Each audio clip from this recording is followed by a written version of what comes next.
السلام علیکم ورحمۃ اللہ وبرکاتہ۔ برادران اسلام، آج میں آپ حضرات کے سامنے حاضر ہوا ہوں تاکہ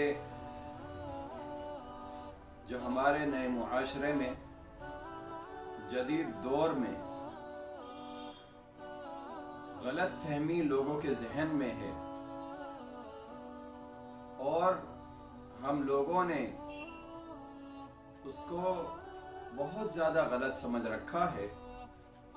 وہ ایک بہت زیادہ اہم مسئلہ ہے،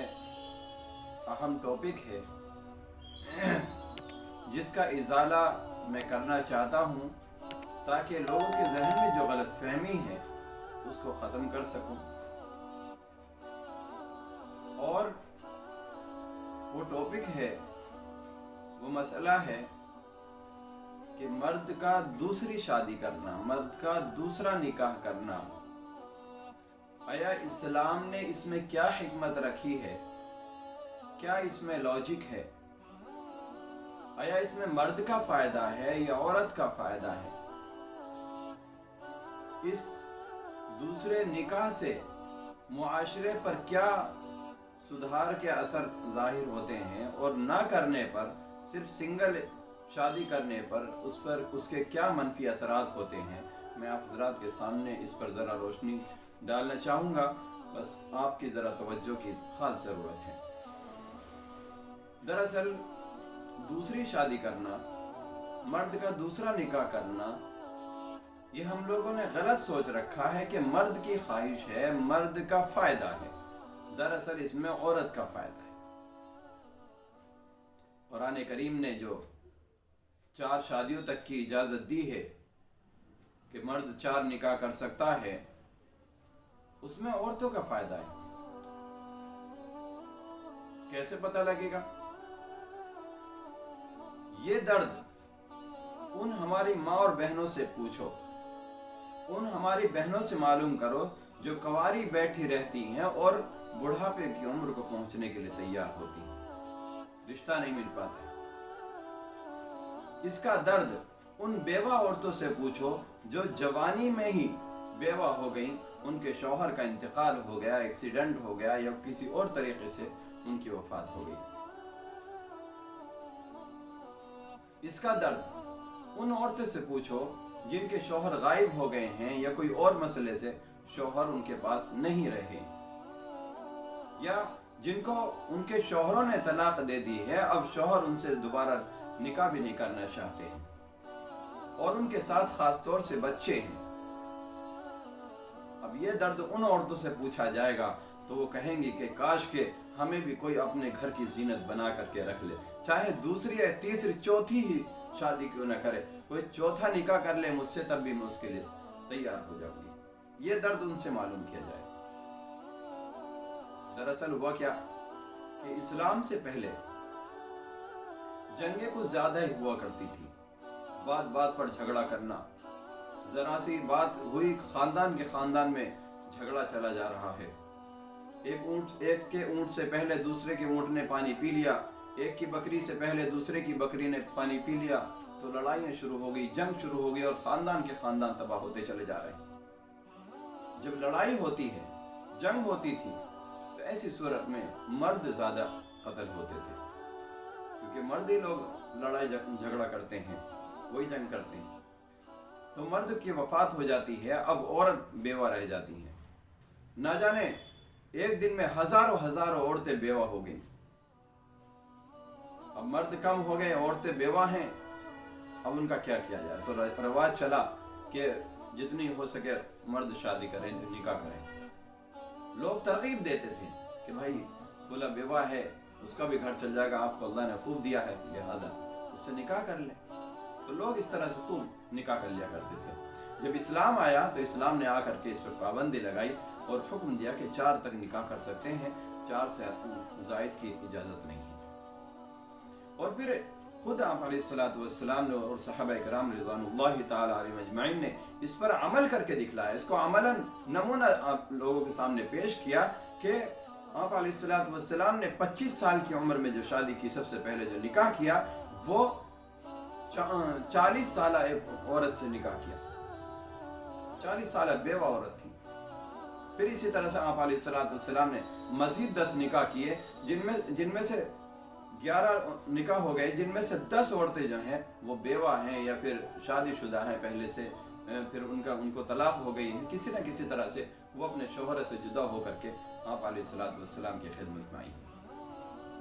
اسی طرح سے صحابہ کرام رضوان اللہ تعالی علیہم اجمعین نے بھی 4 نکاح کر کے دکھلائے ہیں، لوگوں کے سامنے پیش کیا ہے کہ اگر بیوہ عورت کوئی آپ سے سہارا چاہتی ہے، کوئی مطلقہ عورت ہے، اس کو طلاق ہو گئی ہے، تو وہ آپ کا سہارا چاہتی ہے، تو آپ کے ذریعے اگر اس کا گھر بچ سکتا ہے، اس کے بچے آپ کے سہارے سے پرورش پا سکتے ہیں، تو ہمیں اس نیک کام کے لیے تیار رہنا چاہیے۔ اور یہاں تک کہ جنگ آزادی سے پہلے، انگریز کے زمانے سے پہلے تک یہ اصول اچھی طرح سے رواج پا رہا تھا، اور یہ بات عام تھی کہ اگر کوئی شخص دوسرا نکاح کر لیتا ہے، تیسرا نکاح کر لیتا ہے، چوتھا نکاح کر لیتا ہے، تو کوئی عیب نہیں سمجھا جاتا تھا۔ ایک حد تک انگریز کے زمانے میں بھی اگرچہ حالات ٹھیک نہیں تھے، لیکن جب انگریز گیا اس ملک سے، آزادی ملی، تو اس کے بعد جو نئی تعلیم آئی ہے،